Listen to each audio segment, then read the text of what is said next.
একদম ঠিক কথা বলেছেন কর্তা দাদু। ওনার পিতৃসুলভ কোনো হাব ভাব নেই, উনি হয়েছেন বন্ধু। বন্ধু হবে কোন সিন্ধু? কথা নাটকের আজকের পর্ব।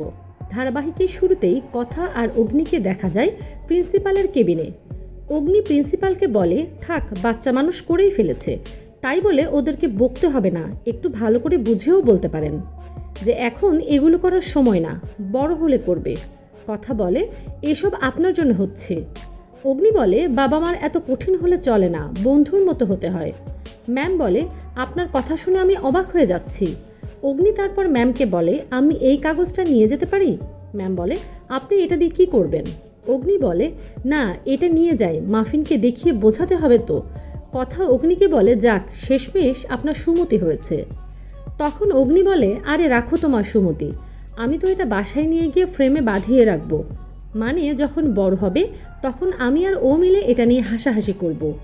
এই কথা শুনে কথা রেগে চলে যায়। দৃশ্য পরিবর্তন হলে সেই ছোট ছেলেটিকে দেখানো হয়। সে টিফিনে বার্গার এনেছে, মাফিনকে খেতে দিয়ে বলে, আমি যখন যা খেতে চাই মা অর্ডার করে দেয়, এই ধরো যেমন বার্গার, পিৎজা, স্যান্ডউইচ।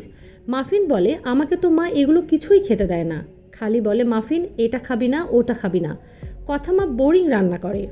তারপর সেখানে চিকি আসে, মাফিনকে বলে, মায়ের হাতের রান্না কেউ পচা বলে? এসব খেতে কথা মা বারণ করেছে, তুই কেন খাচ্ছিস? চলে আয়, ক্লাসে যাবি।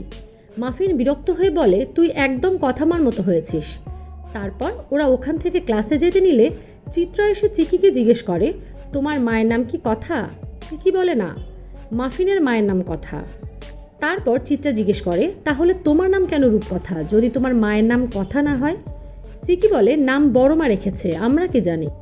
তখন চিত্রা ওদের হাতে 2টা কাগজ দিয়ে বলে, মাফিন, তুমি কি কথা আর অগ্নির নিজের মেয়ে, নাকি তোমাকে ওরা অ্যাডপ্ট করেছে? মাফিন বলে, না, কথা আমার মা আর ও আমার বাবা। চিত্রা মাফিনকে বলে, তোমার বাবা অগ্নিকে এটা দিয়ে জিজ্ঞেস করবে তুমি কি অ্যাডপ্ট চাইল্ড কিনা। চিকি বলে, কথা মা আগেই মিশতে বারণ করেছিল, এই গ্র্যানি একটুও ভালো না। তারপর চিকি আর মাফিন ওখান থেকে চলে যায়। চিত্রা বলে, আমি অনেক ভালো, তবে তা কথার জন্য নয়। তুমি কি ভেবেছিলে কথা? ওই গুহবাড়িতে স্বামী সন্তান নিয়ে সুখে থাকবে, তা আমি থাকতে হতে দেব না। দৃশ্য পরিবর্তন হলে কথা বলে, আমার তো লজ্জায় মাথা কাটা যাচ্ছে, মাফিনের স্কুল পরিবর্তন করব কি? অগ্নি বলে, আরে আমরা নতুন প্রজন্মের বাবা মা, আমাদেরকে তো এরকম ঘটনার জন্য প্রস্তুত থাকতে হবে। এগুলো তো সামান্য, সামনে আরও কি করবে সব কিছুর জন্যই আমাদের প্রস্তুত থাকতে হবে। চলো তোমাকে একটা টি ডেটে নিয়ে যাই। কথা রেগে বলে, আপনি ভাবতে পারেন আমাদের মেয়ে প্রেমের প্রস্তাব দিয়েছে আর আমি এখনও চুপ করে আছি। মা আনন্দী আমাকে কত ধৈর্য দিয়েছে। ওদিকে বাড়িতে মাফিন আর চিকি বসে আছে।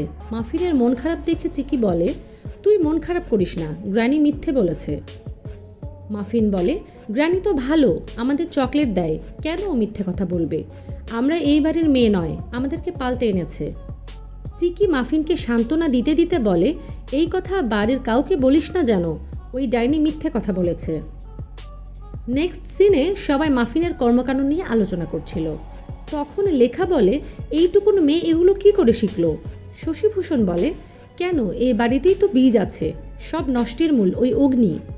তখন অগ্নি এসে বলে, নিজে তো কখনো কারো বন্ধু হতে পারোনি, আমি হচ্ছি তাই সহ্য হচ্ছে না। তারপর কথা পুজোর কথা বলে, কি অনুষ্ঠান হবে সেই নিয়ে আলোচনা হয়। তারপর শশীভূষণ বলে, সবাইকে বলে দাও পুজো এবারে এই বাড়িতেই হবে। পরের দিন সেন্ডি আর অর্ণা মিলে পুজোর দিন ব্লগ করা শুরু করে।